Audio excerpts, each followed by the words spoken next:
Bismillahirrahmanirrahim. Assalamualaikum Bu Ega. Sehat? Waalaikumsalam. Alhamdulillah sehat Bu Hilmi. Oke, nah kita di sesi kali ini kita akan ngobrol lagi ya. Tapi mungkin waktunya tidak akan lama ngobrolnya, paling mungkin sekitar 10 atau 15 menit. Untuk sesi sekarang, apa nih yang mau Ibu obrolkan dengan saya? Iya, ini tuh saya tuh mau sharing ya. Saya kan melihat gitu ya fenomena yang ada di khususnya anak remaja sekarang, anak SMP, bahkan anak saya juga SD udah tahu gitu ya. Ada juga temen yang seperti ini. Jadi banyak fenomena si remaja itu menyakiti dirinya sendiri dengan cara apa namanya, si tangannya itu disilet-silet gitu, dan itu tuh mereka menamakannya itu barcode gitu ya. Dan uh, sepertinya gitu ya anak-anak zaman sekarang teh banyak yang banyak yang melakukan itu gitu. Mungkin di sekolah saya juga, saya tidak tahu pasti ada berapa, tapi memang katanya ada beberapa anak yang memang suka seperti itu gitu. Saya tuh jadi bingung, ingin banget gitu ya gimana ya caranya supaya anak-anak teh tidak melakukan hal seperti itu gitu. Ngapain menyakiti diri sendiri gitu. Jadi Itu sih. ada fenomena menyakiti diri sendiri, mungkin ada kepuasan gitu ya. Tapi kan jadi bingung ya kitanya harus gimana gitu. Nah Nah, iya, jadi kita sebagai guru tuh harus gimana ya gitu. nah untuk apa? Untuk hasil yang diharapkan dari percakapan ini, Bu Ega menaruh harapannya akan menghasilkan apa percakapan ini?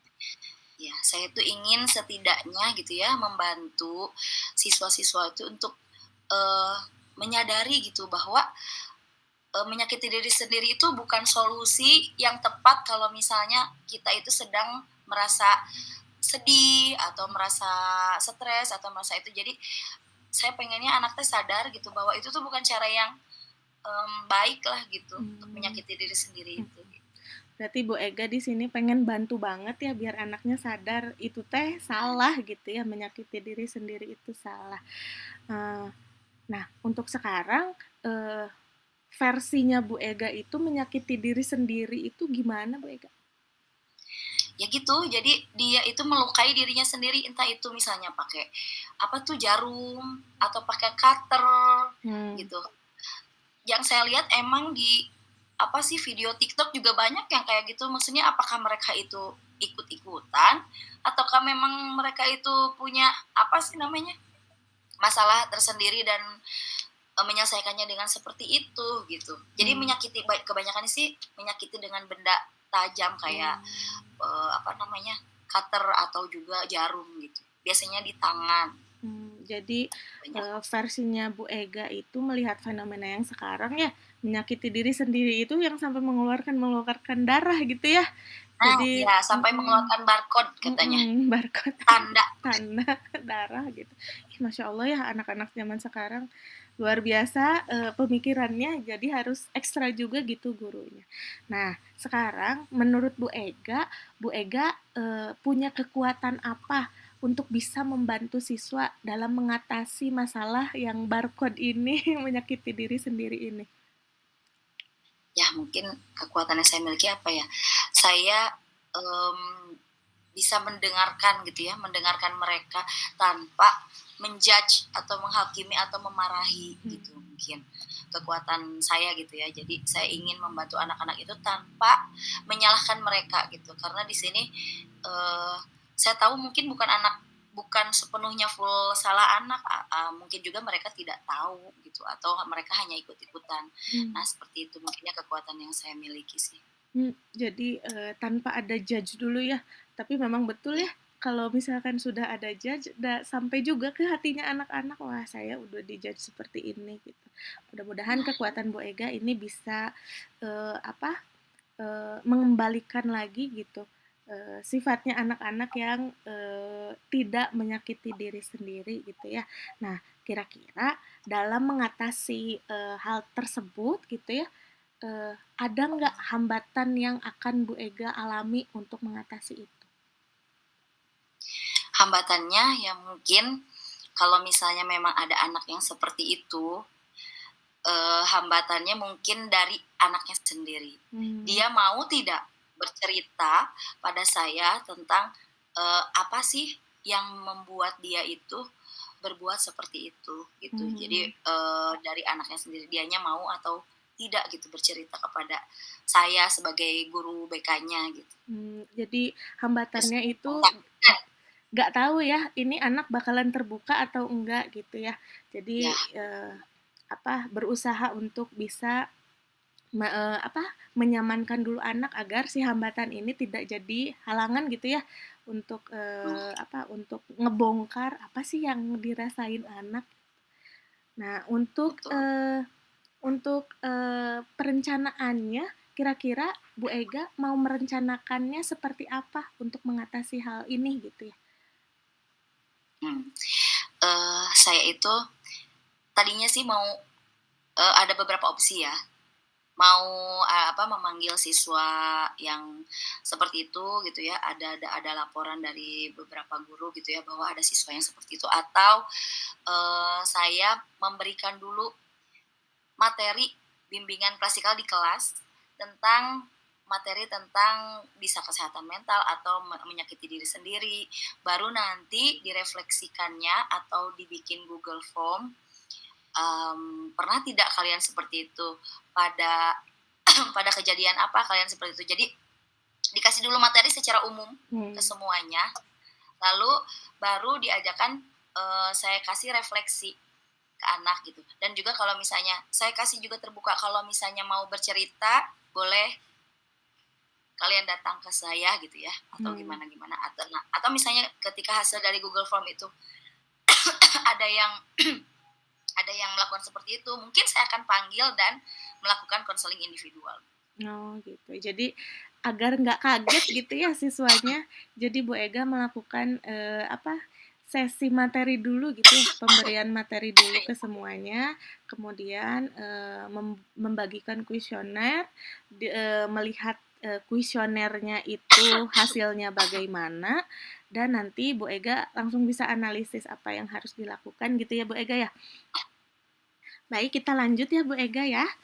Eh, Iya, iya. untuk pertanyaan selanjutnya, kira-kira apa ukuran keberhasilan yang Bu Ega harapkan dari rencana-rencana Bu Ega yang akan diterapkan tadi? Keberhasilannya adalah ketika anak setidaknya mengurangi intensitasnya untuk menyakiti diri sendiri. Mungkin kalau untuk menghilangkan, pengennya ya sampai menghilangkan. Ya. Tapi kalau yang seperti itu kan kalau sudah jadi kebiasaan, setidaknya misalnya sehari 3 kali. Seminggu 3 kali misalnya, jadi seminggu 2 kali, seminggu sekali, ataupun jadi sama sekali sampai sama sekali tidak gitu. Cuman mengurangilah istilahnya gitu ya. Jadi pengennya tidak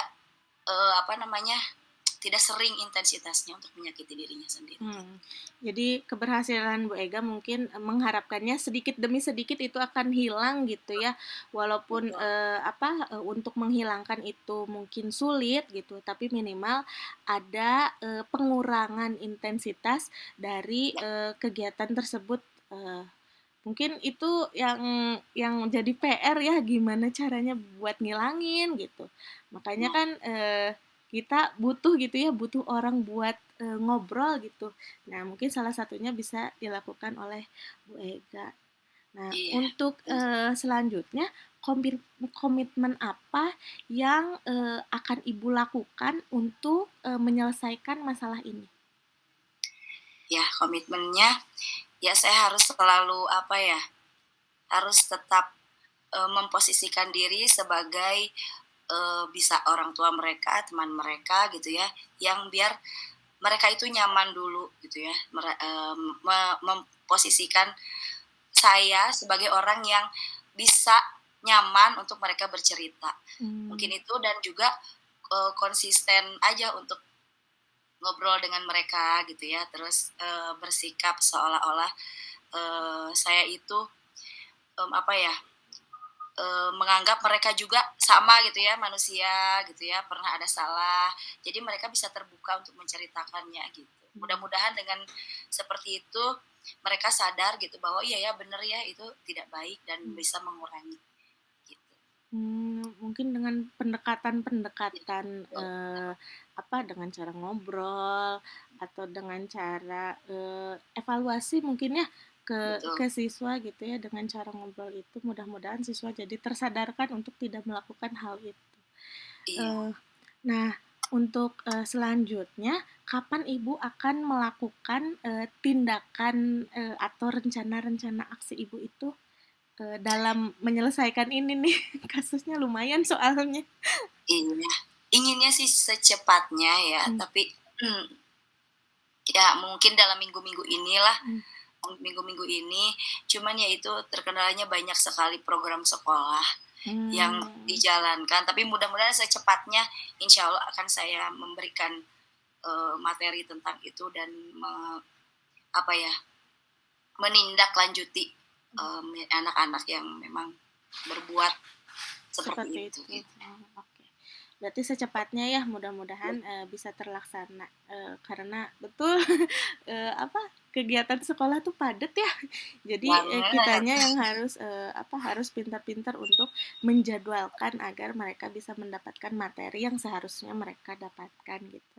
Nah, ya. kemudian, di sekolah, eee, siapa yang bisa membantu Ibu untuk menjaga, komitmen Ibu untuk melakukan, nanti deh di minggu depan siapa yang bisa, apa, mengingatkan Ibu gitu untuk melakukan, rencana-rencana Ibu? Oke, mungkin rekan sesama guru BK juga ya, Mmm, jadi biasanya saya memang suka sharing sama rekan sesama guru BK dan juga sharing, ada nggak sih masalah yang sama gitu. Terkadang, mereka itu bisa mengingatkan juga kita gitu untuk tetap komitmen sebagai apa namanya, sebagai guru gitu, kita harus seperti apa, jadi jangan jangan keluarlah dari jalur istilahnya mah gitu. Jadi paling rekan guru kita yang mau menguatkan, rekan guru mmm, BK. jadi sesama guru BK yang, sama-sama saling menguatkan karena betul kalau tidak ada yang menguatkan mah kita teh suka, "Ah, gimana ini?" Gitu ya. Jadi memang, Iya. penguatan secara psikologis dari sesama rekan guru juga itu sangat penting gitu untuk menguatkan komitmen kita dalam menyelesaikan masalah. Nah, yang terakhir, eee, apa yang Ibu dapatkan dari sesi ini setelah kita ngobrol tadi? Iya, yang saya dapatkan dari sesi ini, jadi saya semakin yakin gitu ya, tidak ragu-ragu lagi untuk apa namanya memberikan materi ini gitu ya, karena memang setelah saya lihat baru aja tadi saya memang lihat ada siswa yang memperlihatkan gitu tangannya. Ya ampun gitu ya saya bilang. Tapi kayaknya nggak kamu aja deh, pasti banyak. Jadi saya semakin yakin kayaknya ini materi perlu deh untuk anak gitu ya. Jadi semakin yakin untuk mempersiapkan materi itu dan juga sangat ingin membantu anak-anak supaya mental mereka itu harus terjaga dengan baik gitu. Karena Mhm. kalau itu jadi kebiasaan, saya takut gitu ya mental mereka jadi malah terganggu gitu. Jadi saya jadi lebih yakin lah setelah ngobrol sama Bu Ilmi. Terima kasih ya Bu Iya, Ilmi ya. sama-sama Ibu, mohon maaf, mungkin kita akhiri saja, dan memang permasalahan yang Ibu Ega utarakan itu sebetulnya sangat menarik gitu ya untuk dibahas. Mudah-mudahan, apa yang kita dapatkan hari ini, apa, solusi-solusi yang datang sendiri dari Bu Ega, kali ini bisa, membantu Bu Ega untuk bisa menyelesaikan masalah sama anak-anak yang khususnya perlu treatment ya, pendekatan gitu. Iya. Iya, Amin. Terima kasih. amin. Mudah-mudahan selesai masalahnya. Dikarenakan waktu, Iya. mungkin kita akhiri saja, ngobrolnya kali ini. Billahi taufiq wal hidayah. Wassalamualaikum warahmatullahi wabarakatuh. Waalaikumsalam.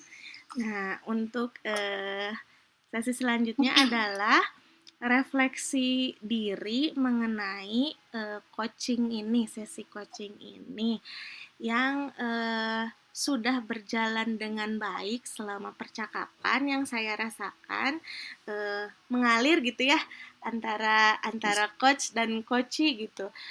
Coach mempersiapkan pertanyaan-pertanyaan yang mengarahkan ke apa? Ke solusi yang harus dikeluarkan oleh coachee, dan coachee pun sama gitu. Dia ide-idenya atau apa? Pikiran-pikiran yang solutifnya itu keluar gitu. Dan saya berharap itu bisa saya terapkan gitu di apa? Di kehidupan persekolahan saya karena mungkin ada beberapa orang jika ada masalah, ada guru bermasalah minta pendapat saya akan bisa menerapkan ini gitu. Jadi yang sudah berjalan dengan baik itu mungkin sudah sesuai dengan alurnya gitu, dengan alur tirta karena melihat ngaguluyur gitu, apa ya, Ya, mengalir gitu, tidak kaku gitu ya nggak mungkin ya, kaku, tidak betul. kaku. Kemudian yang masih perlu diperbaiki atau ditingkatkan, saya rasa karena waktunya yang cukup apa sebentar gitu ya, jadi saya terbatas gitu untuk menanyakan hal-hal yang urgentnya gitu. Dan saya juga ini teh harus meningkatkan kemampuan apa menyimak agar saya apa membuat pertanyaannya itu sesuai dengan apa yang diinginkan gitu. Jadi pertanyaan berbobotnya mungkin saya akan latihkan untuk mencoba buat lagi gitu jika ada permasalahan. Nah, kemudian eh, apa yang Bapak Ibu lakukan untuk tetap dalam kondisi presence, kehadiran penuh sebelum dan saat melakukan coaching. Betul ya, kita tuh manusia tuh harus bisa menghadirkan diri sendiri teh di sini gitu ya. Karena bisa aja dirinya di sini tapi pikirannya kemana gitu ya.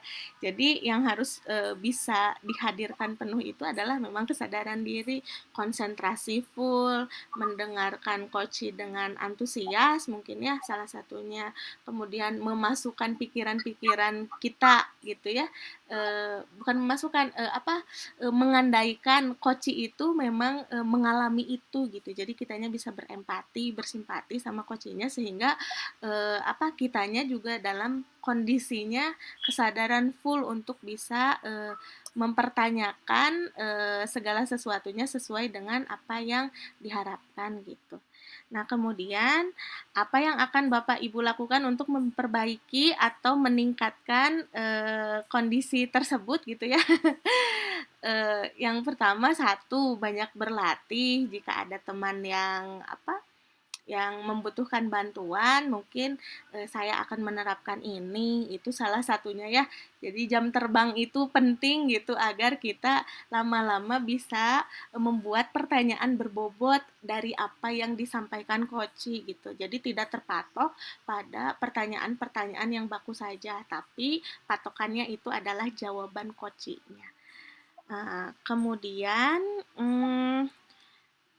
apa yang Anda rasakan pada saat di coaching untuk Bu Ega? Yang dirasakan Bu Ega apa? Yang saya rasakan ketika di coaching ya, saya merasa nyaman ketika ngobrol sama Bu Ilmi gitu ya, karena Bu Ilmi tidak apa namanya istilahnya tidak menjudge harus begini, harus begitu, harus begini, tapi benar-benar jadi saya terpikirkan oh solusinya seperti ini, jadi lebih yakin dan percaya diri kalau saya tuh bisa gitu ya untuk membantu siswa-siswa kita gitu ya untuk mempunyai kesehatan mental yang baik lah gitu, jadi lebih yakin, lebih percaya dan enak aja gitu, nyaman, jadi terpikirkan juga ya solusinya harus seperti apa gitu. Ya, jadi Ya, apa yang nggak terpikirkan tiba-tiba celing terpikirkan kayaknya gitu. harus ini dulu deh gitu, kayaknya harus ini dulu deh Iya. sebelum aku ini gitu. Nah gitu. Mudah-mudahan apa yang dirasakan oleh coach dan coachee kita juga sama-sama bisa merasakan ya. Jadi coach, jadi coachee gitu ya. Jadi ini bisa diterapkan gitu. Saya juga ini teh sedang apa ya? Melatih dirinya Belajar tuh untuk bertanya gitu ya, bertanya pada apa terkait permasalahan itu teh apa yang harus ditanyakan terkait permasalahan, dan memang kita harus konsentrasi dulu gitu ya, kita harus fokus dulu, kita harus bisa berempati dulu terhadap Koci, dan alhamdulillah Koci merasakan hal yang sama gitu ya, merasa nyaman dan alhamdulillah jadi terbuka gitu. Nah, mungkin itu refleksi diri dari pemaparan saya. Mudah-mudahan ke depannya bisa lebih baik lagi. Terima kasih Bu Ega Sama-sama sudah Bu jadi Dini. partner. Oke.